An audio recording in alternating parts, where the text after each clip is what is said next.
मीरा। मीरा भाभी के घर वालों को लगा कि ये उनका बचपना है। जब वो बड़ी होंगी, उनका सचमुच ब्याह होगा, तो इस मूर्ति से उनका लगाव अपने आप समाप्त हो जाएगा। लेकिन ऐसा कुछ नहीं हुआ। भगवान कृष्ण और मीरा भाभी के संबंध दिन प्रतिदिन और गहरे होते गए और बढ़ते गए।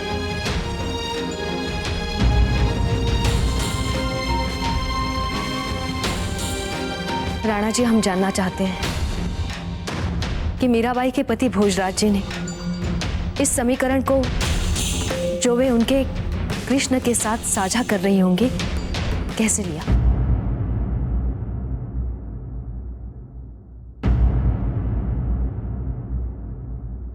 बताइए ना दाजीराज, हम भी इस प्रश्न का उत्तर जानना चाहते हैं। अब हम बच्चे नहीं रहे जो आप लोग ऐसे विषयों पर हमारे सामने बात करते समय सोच विचार करें।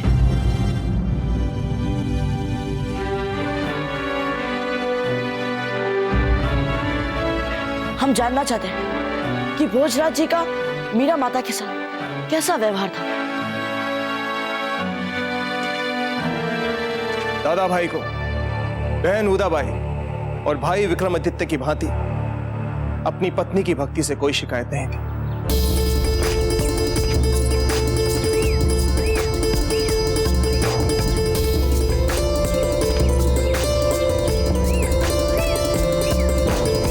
इन फूलों से सजने पर मेरे गिरधर गोपाल कितने सुंदर दिखेंगे ना। क्योंकि मीरा भाभी सदा अपने पति का प्रेम और सम्मान के साथ ध्यान रखा करती थी। मीरा भाभी एक कर्तव्यपरायण पत्नी थी। सुबह से लेकर शाम तक वो दादा भाई की हर आवश्यकता का ध्यान रखा करती थी।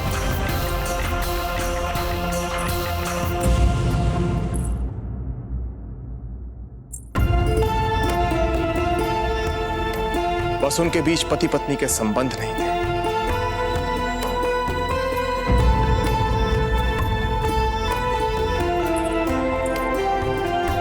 किंतु प्रेम और स्नेह भरपूर था। क्या कहना चाहते हैं आप दाजीराज? ये बात हमारी समझ नहीं आई।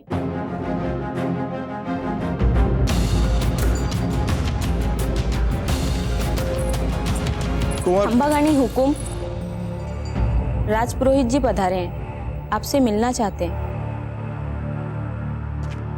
उन्हें सम्मान सहित अंदर ले आइए।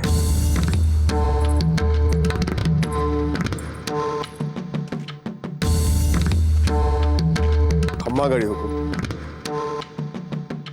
राणा जी, ये बात चारों ओर फैल चुकी है कि बावजी राज प्रताप मीराबाई को चित्तौड़ वापस लाने हेतु एवं उनके दर्शनों हेतु ब्राह्मणों के समूह के साथ द्वारका जा रहे हैं और बावजी राज की इच्छा अनुसार समस्त ब्राह्मणगण इस कार्य के लिए सहर्ष तैयार हो गए। बहुत ही शुभ समाचार लाए हैं आप राजपुरोहित जी। राजपुरोहित जी, आप हमारी ओर से सभी ब्राह्मणों को कहिएगा कि उनके साथ मीरा माँ के पास द्वारका जाना हमारे लिए बहुत ही गौरव की बात होगी। हम कल सुबह सूर्योदय के साथ साथ ही निकल पड़ेंगे और हम अपनी वास्तविक पहचान छिपाने के लिए ब्राह्मणों के वेश में चलेंगे। आपको तो पता ही होगा ना राजपुरोहित जी कि द्वारका शत्रु राजा का क्षेत्र है, इसीलिए हमें अपनी वास्तविकता भी छिपानी है और वहां पहुंचकर मीरा माँ को चित्तौड़ वापस लाने का पूरा प्रयास भी करना है। आप सब भगवान से प्रार्थना करें कि मीरा माँ, यहाँ राज परिवार ने उनके साथ जो भी अन्यायपूर्ण व्यवहार किया उसके लिए वे हमें क्षमा कर चित्तौड़ वापस लौटने के लिए मान जाए।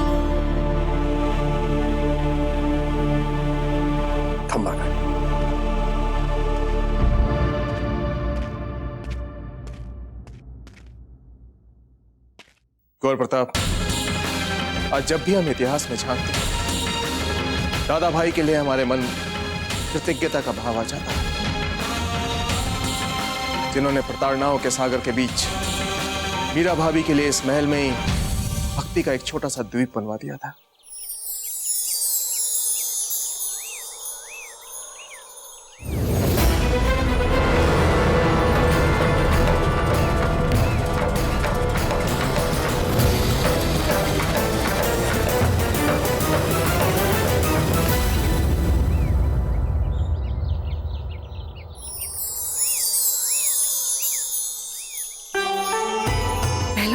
बीचों बीच इतना भव्य मंदिर गिरधर गोपाल जी का। आपका ये बार बार होने वाला अपमान हमसे देखा नहीं जाता मीरा जी। जब भी आप भक्ति में लीन होकर महल से बाहर जाती हैं तो आपको अपमानित होना पड़ता है, लांछित होना पड़ता है, और ये हमसे देखा नहीं जाता। अब यही है आपके श्री कृष्ण, आपको कहीं जाने की आवश्यकता नहीं है, और यहाँ पे कोई भी कृष्ण भक्त आ सकता है, और उसके लिए यहाँ के द्वार हमेशा खुले हुए हैं। स्वामी, मेरे तन मन से आपको कोटि कोटि धन्यवाद।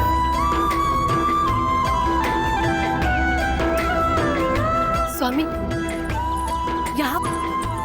यहाँ हमारे गिरधर गोपाल के लिए प्रसाद बनेगा, और यहाँ सारे भक्तगण बैठेंगे,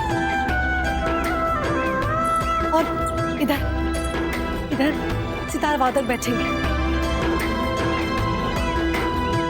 और ठीक यहाँ अपने गिरधर गोपाल के चरणों में बैठकर हम उनके लिए भजन गाएंगे। अब वो मंदिर मीरा भाभी के लिए केवल पूजा और भक्ति का स्थान नहीं था। अभी तो वो मंदिर जहां उन्होंने अपनी रुचि अनुसार भक्ति का वातावरण बना दिया था, वो अब उनके जीवन का संबल बन गया था। वाह, अपनी पत्नी के लिए बड़े ही सहयोगी स्वभाव वाले पति थे फिर तो भोजराज जी। अच्छा, तो हमने आपको कब कुछ करने से रोका है? नहीं राणा जी, हमारे कहने का यह अभिप्राय नहीं था। जयवंता बाई जी, हमें तो ये लग रहा था कि आपका अभिप्राय यही है। हमें लगता है कि हमारी पीठ पीछे हमारी सभी रानियां यही सोचती हैं कि हम एक बहुत ही कठोर नियंत्रक पति। देखिए, अगर आपको ऐसा लगता है तो हम आपसे क्षमा मांगते हैं, हाथ जोड़कर क्षमा मांगते हैं। ये कैसी बातें कर रहे हैं आप राणा जी? आप तो हमारी दृष्टि में सर्वश्रेष्ठ पति है, बल्कि आप जैसे पति का आशीर्वाद हमें ईश्वर से मिला है, ऐसा कभी किसी को मिला ही नहीं होगा। वैसे एक बात कहें जयवंता बाई जी, आपके मुंह से अपने बारे में ये सब सुनकर बहुत अच्छा लग रहा है हमें।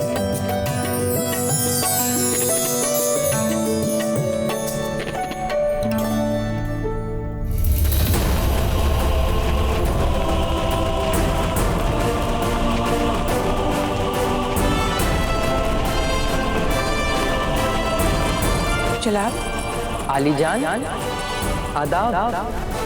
रुखसत से पहले हम आपके ही आरामगाह में आ रहे थे इजाजत लेने। जलाल, हमने आपको आज तक कभी किसी चीज के लिए नहीं रोका। अभी महामंगा और बाकी तमाम लोगों ने बताया कि आप द्वारका जा रहे हैं। द्वारका तो गुजरात में पड़ता है ना, और गुजरात पर हुकूमत बहादुर शाह जफर की है, जो हमारे गहरे दुश्मनों में से एक है। ऐसे में आपका वहां जाना खतरनाक हो सकता है। हमें तो आपकी फिक्र हो रही है जलाल। खुदा ना करे अगर आपको कुछ हो गया तो हम क्या करेंगे? ठीक, आप दोनों हमारे लिए इतनी फिक्रमंद हैं, तो आपके सुकून के लिए हम ये सफर एक मुगल बादशाह की मानिंद नहीं करेंगे, बल्कि एक मामूली तिजारतदां बन के करेंगे। ठीक? शुक्रिया जनाब, आप अपना ख्याल रखिएगा। हम कल सुबह द्वारका के लिए रवाना होंगे, और अब आप सब नहीं, फकत मुट्ठी भर लोग ही हमारे साथ चलेंगे।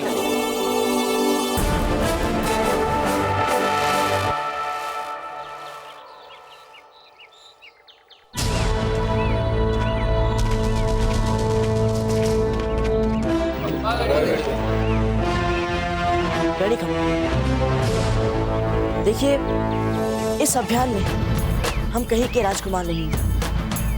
हम तो जैसे आप सब हैं वैसे ही एक साधारण सा यात्री है, जिसके मन में मेवाड़ की सबसे पवित्र आत्मा को पूरे सम्मान के साथ फिर से यहाँ उनका न्यायपूर्ण स्थान दिलाने की इच्छा है।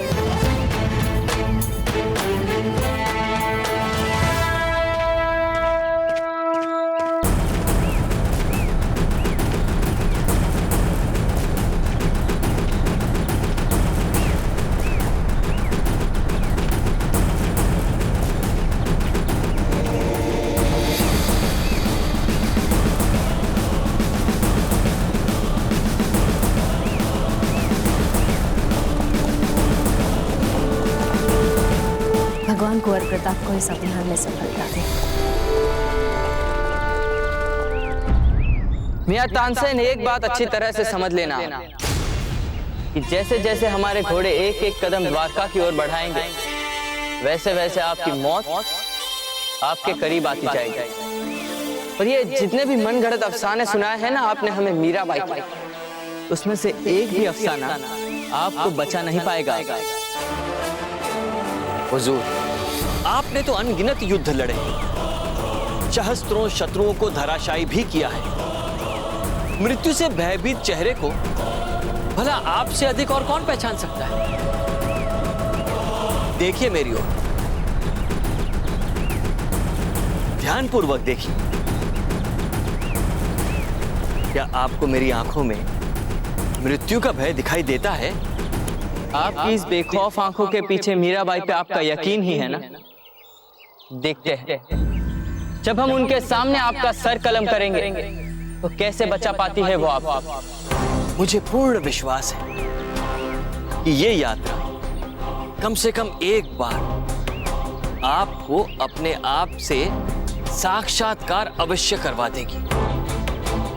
आपके अंदर की वो आत्मा जो ना शहंशाह हिंद है, ना अपने आप को स्वयंभू समझती है, आपके सामने लाकर खड़ा कर देगी।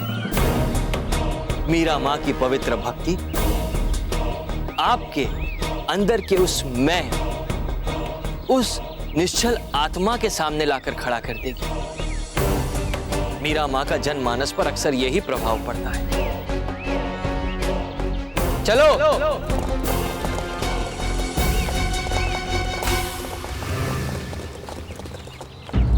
ये तीनों थालियां पूजा घर में रखवाइए।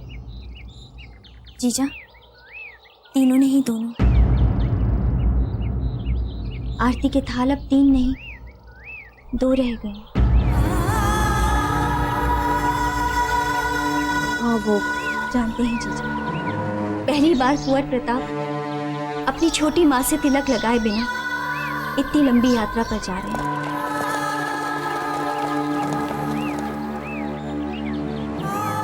पता नहीं यदि बेना आज यहाँ पहले की भांति हमारे साथ होती तो कुंवर प्रताप के जाने पर कैसी प्रतिक्रिया देती।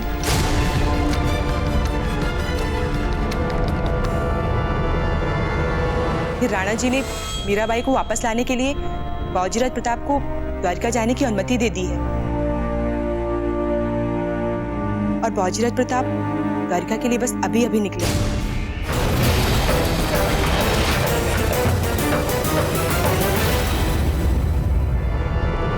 पुरोहित जी, आज मीरा माता के पास द्वारका जाते समय हमें जितनी उत्सुकता हो रही है, इतनी उत्सुकता तो हमें बड़े से बड़े शत्रु के साथ युद्ध करते समय भी नहीं हुई थी। इसका कारण यह है बावजीराज प्रताप कि आप अपने पुरखों के गलतियों के प्रायश्चित की भावना से वहां जा रहे हैं।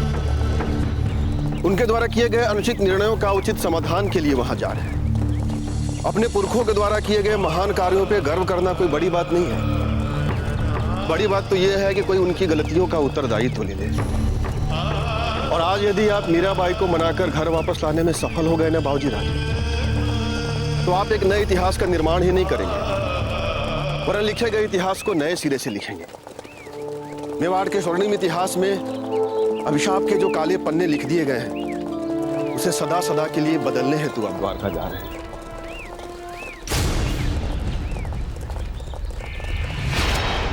रुकिए सब। हम ये रास्ता क्यों पकड़ रहे हैं? शमसुद्दीन। जी हुजूर। ये तो लंबा वाला रास्ता है ना? जी जनाब, बेशक ये रास्ता लंबा है, पर इस पर कोई खतरा नहीं, क्योंकि ये छोटा वाला रास्ता हमारे दुश्मन मेवाड़ के इलाके से गुजरता है। और भला हम वहां से कैसे जा सकते हैं? एक दिन जब हमें इस रास्ते से गुजर कर मेवाड़ को अपने कब्जे में करना, और फिर हम जब इस रास्ते से गुजर ही रहे हैं तो इस रास्ते पे एक नजर डालने में क्या हर्ज है? और वैसे भी हमें इस इलाके में कोई पहचानता भी नहीं। इसमें हंसने वाली क्या बात है मियां तानसेन? बात ही कुछ ऐसी है जहां पना आप मेवाड़ को हथियाने का स्वप्न मन में लिए मेवाड़ की बहू से मिलने मेवाड़ के एक क्षेत्र से बिना अपनी पहचान किसी को बताए हट के साथ निडर भाव में जा रहे हैं। लगता है वीरों की इस धरती से आपका कोई पुराना नाता अवश्य है। हाँ?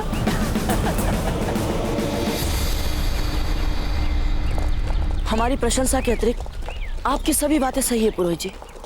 इसीलिए हमने सोचा है कि हम मीरा माता के सामने जाते ही उनके चरणों में गिरकर हमारे परिवार द्वारा उनके प्रति की गई भूलों के लिए उनसे क्षमा मांग लेंगे। परंतु बाबूजी राज, क्या आप मीराबाई के प्रति हुए सभी अन्यायों, गलतियों और षड्यंत्रों के बारे में पूरा जानते हैं? पूरा तो नहीं जानते, परंतु आप तो इन संबंधों के बारे में सब बातें जानते हैं। हाँ, जानते तो हैं, और यदि आप चाहेंगे तो भारी मन से ही सही, परंतु इतिहास के इस दुखद पन्ने को आपको सुना अवश्य देंगे।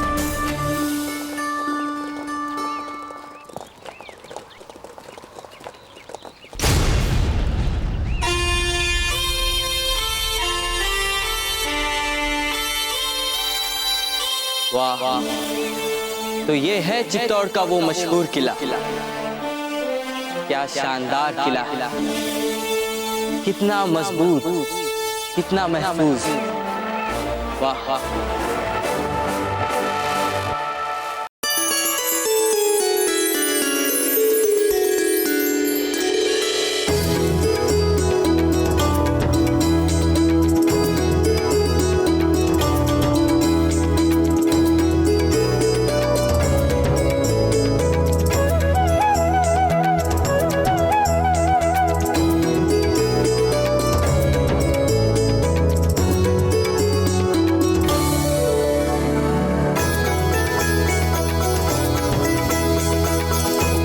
जयवंता भाई जी, आपने इस मंदिर को तो फिर से वैसे ही सजा दिया है जैसे मीरा भाभी सजाया करती थी। सच कहे राणा जी, इसे सजाने में हमें इतना आनंद मिला है जितना हमें कभी किसी काम में नहीं मिला।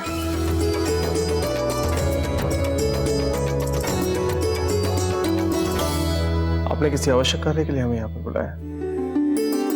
हाँ, हम आपको एक विशेष चीज दिखाना चाहते हैं। आइए।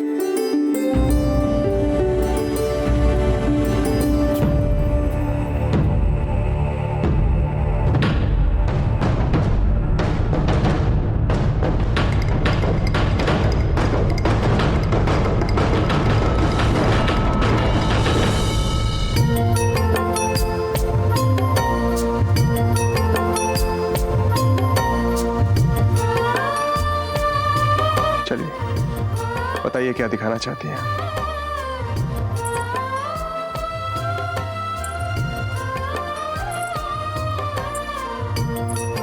देखिए राणा जी,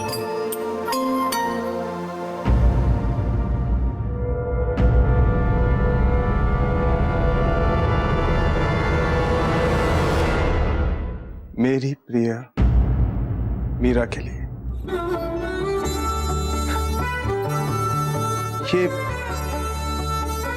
ये लिखावट तो दादा भाई की है। वही तो, इससे यही पता चलता है ना राणा जी कि कितना प्रेम था मीराबाई के लिए उनके मन में। ऐसा भव्य मंदिर बनवाया उनके लिए और फिर समर्पित भी किया उनके नाम लिखित रूप में। जयवंता भाई जी, ये मीरा भाभी की कहानी का एक पक्ष है जिसमें मीरा भाभी को दादा भाई से स्नेह मिला, प्रेम मिला, सम्मान मिला। लेकिन इसी कहानी के दूसरे पक्ष में दुख था, प्रताड़ना थी, अपमान था। किंतु चिंता हमें इसी बात की हो रही है जयवंता बाई जी कि कुंवर प्रताप मीरा भाभी को यहाँ चित्तौड़ वापस लाने गए तो, लेकिन क्या मीरा भाभी भुला पाएंगी उन सभी दुखदायी अनुभवों को? क्या वो भुला पाएंगी उन सभी प्रताड़नाओं को, उन सभी दुर्व्यवहार को जो उनके साथ या महल में एक बार नहीं कई बार हुए?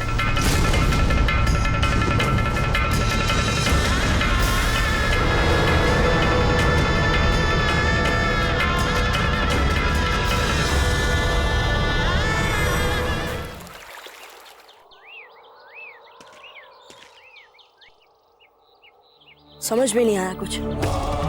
यदि बाजी साहब भोजराज जी को मीरा माँ से इतना ही स्नेह था तो फिर उन्होंने मीरा माँ को जल समाधि लेने के लिए क्यों कहा? नहीं राजपुरोहित जी, नहीं। प्रेम इतना क्रूर भी हो सकता है, हमें तो विश्वास ही नहीं हो रहा।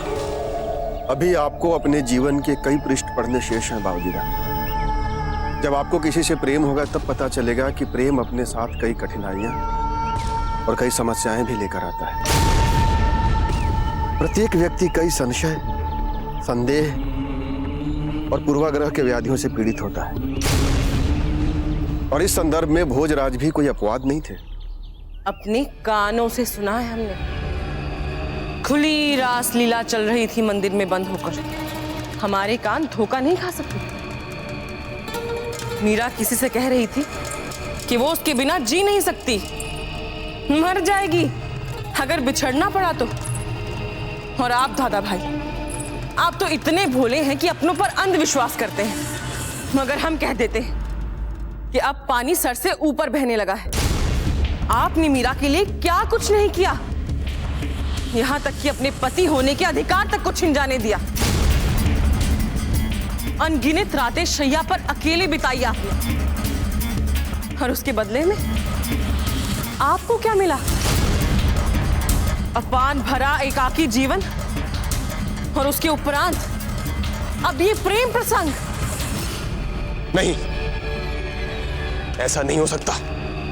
जानते बूझते एक दुष्चरित स्त्री को यूं बेलगाम छोड़ना हमारे परिवार और कुल के लिए अभिशाप बन सकता है दादा भाई। और आपकी पीठ पीछे रासलीला रचाकर मीरा ने यह सिद्ध भी कर दिया है। यह सच नहीं है। यही सच है दादा भाई। दादा भाई हैं आप हमारे। हम तो केवल इतना चाहते थे कि विवाह के उपरांत आपका जीवन आनंद से भरा, परंतु उस मीरा ने सब कुछ नष्ट कर दिया। हमारे सपने, आपके सपने, इस पूरे राज परिवार के सपने। और अगर आपने अभी मीरा को नहीं रोका तो मीरा हमारे कुल की मान मर्यादा पर ऐसा काला धब्बा लगाएगी कि हमारी आने वाली कई पीढ़ियां उसको नहीं धो पाएंगी। मेरे गिरधर गोपाल, इन्हें क्षमा कर दीजिए। ये नहीं जानते कि ये क्या कर रहे हैं, क्या सोच रहे हैं।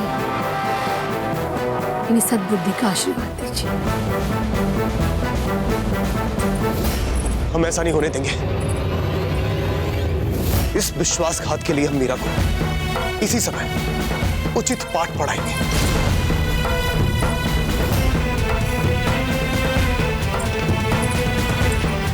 कुंवर भोजराज, क्रोध विवेक का शत्रु होता है। कुछ भी निर्णायक रूप से करने से पहले इस आरोप का सत्यापन अवश्य कर लीजिएगा, क्योंकि हम ये बात मानने को तैयार नहीं है कुंवर जी कि मीराबाई जैसी धर्मपरायण बहू ऐसा कोई अवांछित कार्य कर सकती। हाँ हाँ, मत मानिए हमारी बात, कर लीजिए जाकर पहले सत्यापन। हमने कुछ भी अपने मन से नहीं कहा। हर रात होने वाली रासलीला के कुकर्म को अपने कानों से सुनकर आए हैं हम, तभी जाकर बोले हम दादा भाई।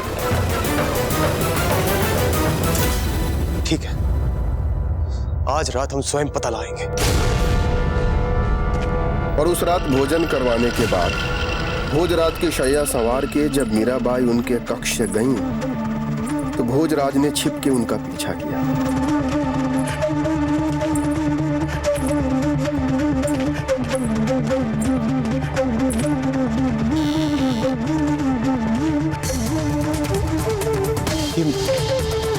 मैं क्या कर रहा हूं?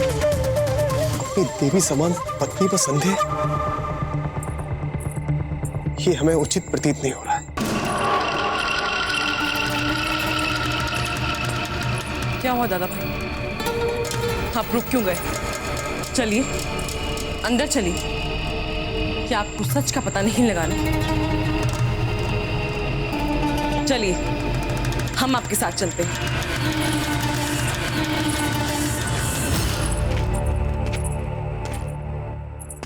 आप ही मेरा प्रेम हो, मेरा जीवन हो, मेरा सर्वस्व हो। आपको जानने के बाद, आपको चाहने के बाद मुझ में मेरा रहा ही कब। मैं तो आपकी हो चुकी हूँ पूरी। कहा था ना हमने आपसे अब स्वयं अपने कानों से सुनिए। बस जो भी हो आपकी ही हुई। खड़े क्या हैं दादा भाई? दरवाजा खोलिए और चलिए अंदर।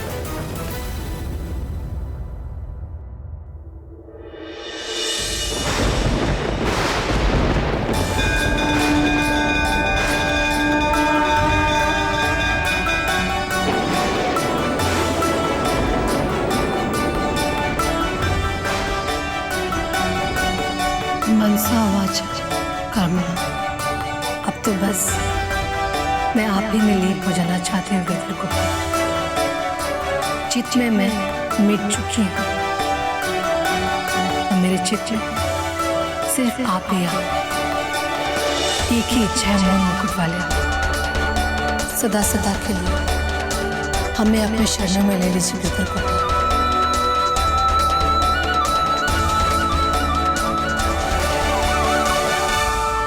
इस बहाने मीराबाई जी के कान्हा जी से साक्षात्कार के बाद उनके पवित्र आचरण को लेके भोजराज जी के मन में कोई संदेह नहीं बचा, है ना जीजा? नहीं, उस समय तो कोई संदेह नहीं बचा होगा। किंतु क्या जीजा? किंतु उदाबाई कहाँ चैन से बैठने वाली थी। जल भुन गई थी वो, झूठी जो साबित हो चुकी थी। और यही बात सहन नहीं हो रही थी उन्हें।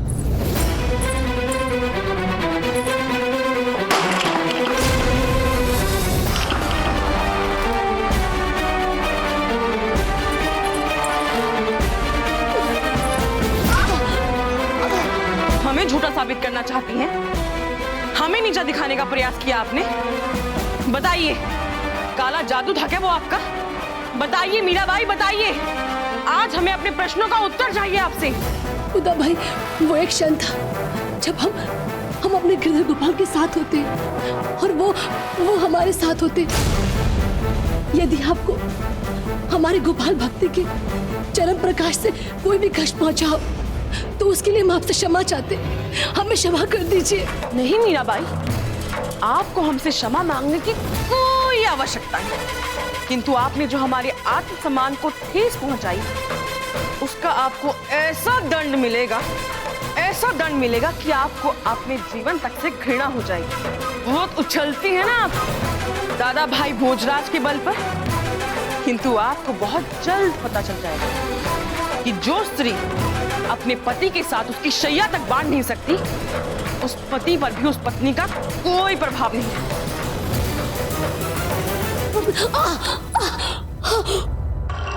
उदाबाई ने जो कहा था मीराबाई को दिखा दिया पूरा करके उसे। दिन रात भड़काती रही वो भोजराज को कि काला जादू करती है मीराबाई अपने पापों को छुपाने के लिए। देवी नहीं है वो, डायन है। क्योंकि मीराबाई ने कृष्ण के प्रति अपने अगाध भक्ति के लिए कभी किसी को कोई स्पष्टीकरण नहीं दिया था। इसी बात का लाभ उठाकर उदाबाई ने मीराबाई के प्रति भोजराज के मन में विष घोलना आरंभ कर दिया। ऐसे में दरबार के कुछ ईर्ष्यालु सामंतों ने लोकलाज और राज परिवार के मर्यादाओं को आधार बनाकर भोजराज को मीराबाई के विरुद्ध बात बात पर भड़काकर उन पर दबाव लाना आरंभ कर दिया। और बात बढ़ते बढ़ते यहां तक बढ़ गई कि एक दिन उन्होंने मीराबाई से दो टूक बात करने का निर्णय ले लिया।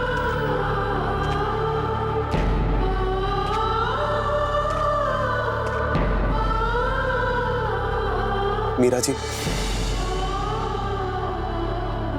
आपसे कुछ बात करनी थी।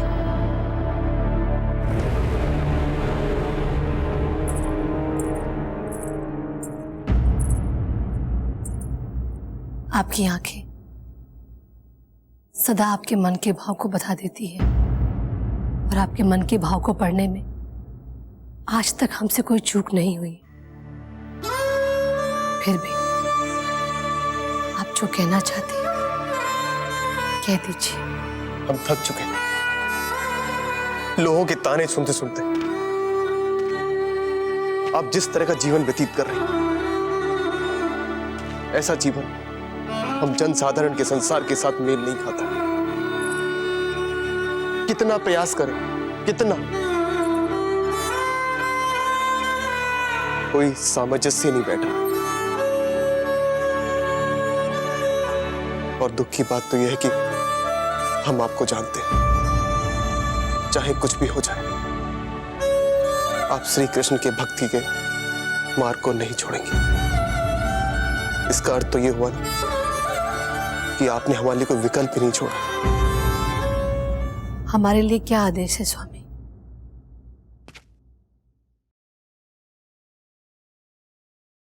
राजघराने की मान मर्यादा की रक्षा के लिए हम आपको आदेश देते हैं कि आप जल्द समाधि ले लें।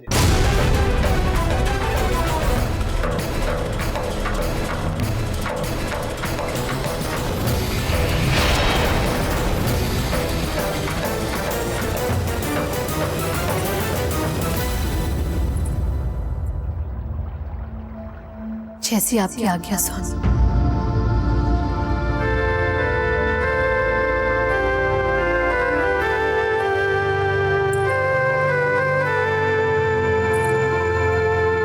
स्वामी,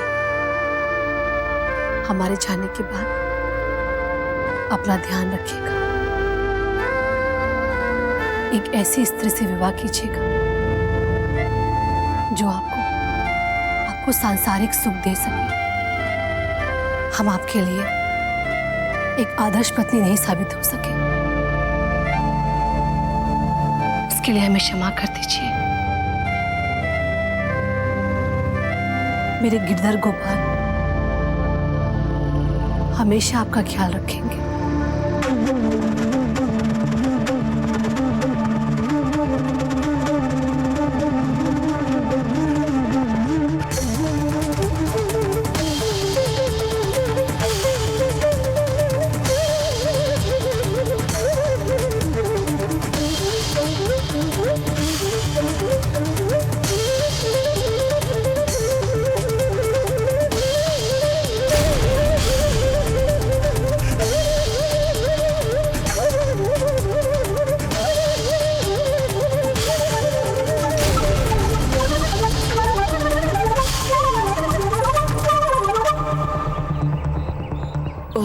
मीरा माँ, क्या कर दिया हमारे पूर्वजों ने आपके साथ? कैसे क्षमा मांगेंगे हम आपसे? कैसे? क्या जल समाधि? आप हमारे साथ मजाक कर रहे हैं मियां तानसेन? इसका मतलब आप हमें इतनी दूर उससे मिलने के लिए लेके जा रहे हैं जो कब की मर चुकी है। आपकी इतनी जुर्रत। किंतु जहांपना, मैंने ऐसा कब कहा कि मीरा मां मर चुकी है? मैंने तो ऐसा कदापि नहीं कहा। बेवकूफ समझते हैं आप हमें? ये सब जानते हैं कि जो जल समाधि लेता है वो मर जाता है। साधारण इंसान मर जाता है जहांपना। साधारण नश्वर इंसान पानी में समाधि लेकर मर जाते हैं, किंतु मीरा मां नहीं। क्या मतलब है आपका? उस दिन जो हुआ उसे आज तक कोई नहीं समझ पाया, और जो चमत्कार कोई नहीं समझ पाया वो भला मैं आपको कैसे समझा सकता हूं?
कहाँ जा रही हो मीरा? सदा सदा के लिए आप में विलीन होने। हमारा संबंध इस संसार को स्वीकार नहीं है प्रभु। जग छोटे हरी मिलने। हमसे मिलना है तो वृंदावन आ जाओ। प्राण क्यों त्याग रही हो? इन प्राणों में तो हम हैं।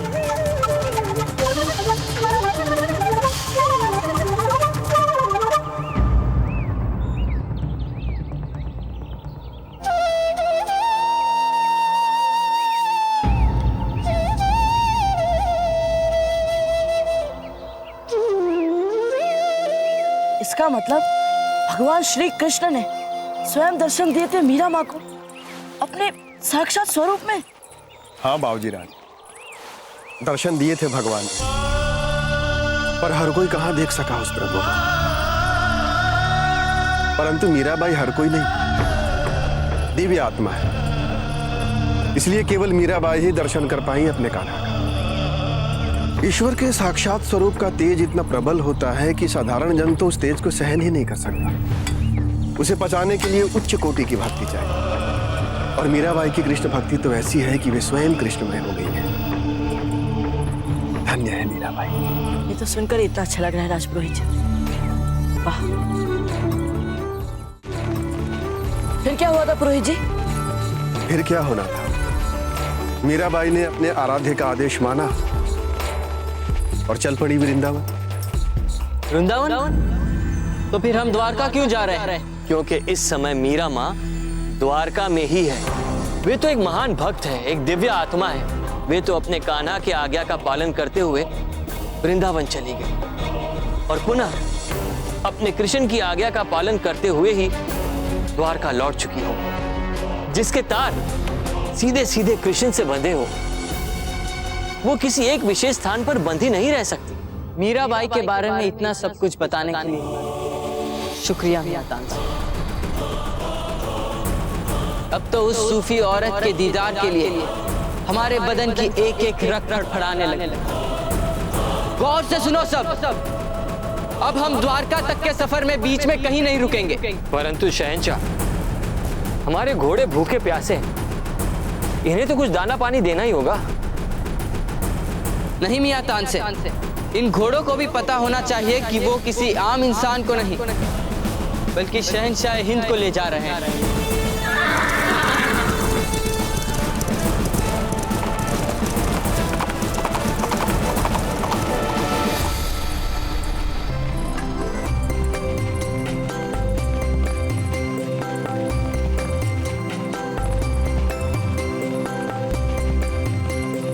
सुना है आपको अश्व? हाँ। आइए।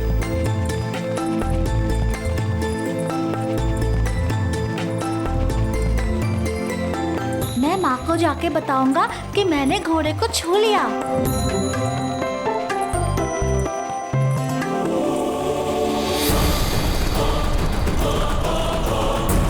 हुजूर, हम एक बसे हुए गांव में प्रवेश कर रहे हैं। मनुष्यों की बस्ती है वहां। आप कृपया अपने घोड़े की गति धीमी कर लीजिए। कैसी कमाल की बात है मियां तानसेन। पहले हम इसकी रफ्तार कम नहीं कर रहे थे और अब कमबख्त ये अपनी रफ्तार कम ही नहीं कर रहा।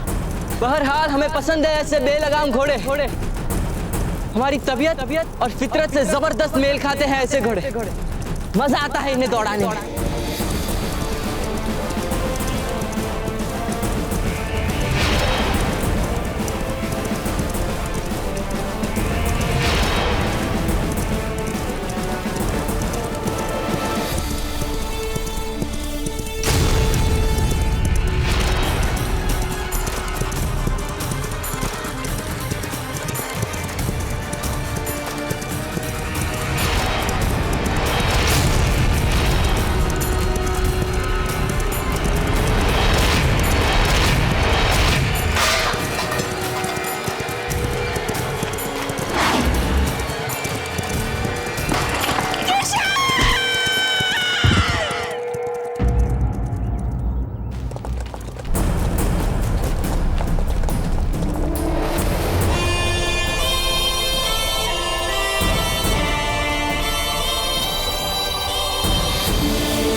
आता तो फिर क्यों करते हो घुड़सवारी?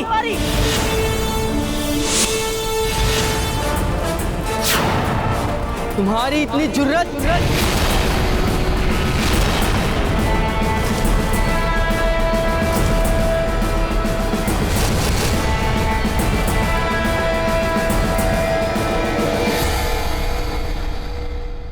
मेवाड़ के वीर महाराणा प्रताप के जीवन को करीब से जानने के लिए चैनल को सब्सक्राइब करें और बेल आइकॉन दबाना न भूलें।